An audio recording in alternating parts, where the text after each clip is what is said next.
तो निकाल के लगे नचनिया के कमर के लपक पर पैसा आई। नचनिया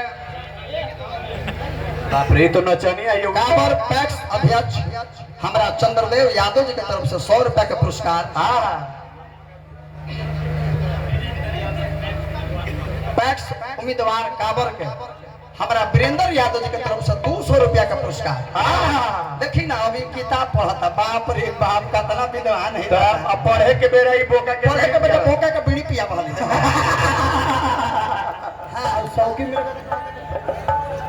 कहे था ना देखो मगल के कहां सब बेइज्जती करत आएगा जिले में 10 रुपया जय हो। श्री महापर्व छठ पूजा समारोह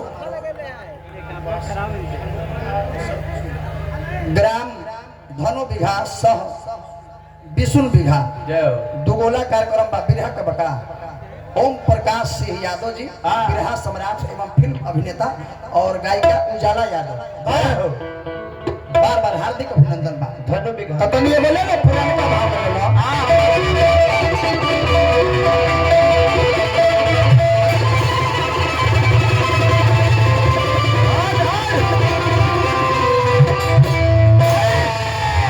कोई बोलता रे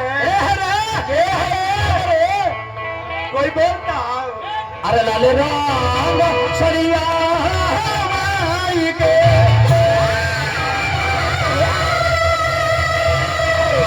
अरे लाले राम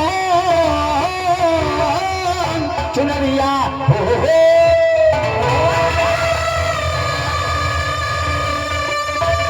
अरे चुनरिया हो बोले भाई बाघावा बैठल बा बाघावा मैं रुखी मारे लग रहा बाहे कहे लगने रुखी मारा थे मैं छपरा के रुखी मार के खा गईले परीक्षा में गई बारे।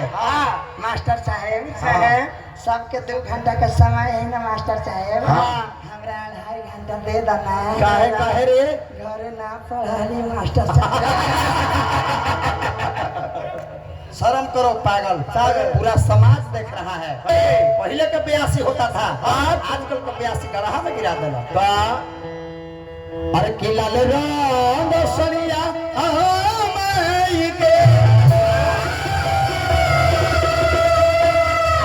यही की तरह के चल जाए आरा जिला में तो कैसे गाई कैसे नाची।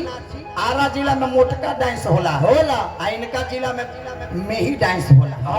तो मोटका पहले ले लहंगा धर लहंगा के धर दुनो पर भाई मुठी धाला पहुंची ब्यास धोती और माइक नचनिया पर लहंगा धाले धर का मुठिया धर का मुठिया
मार का स्थिर कदम हो रहे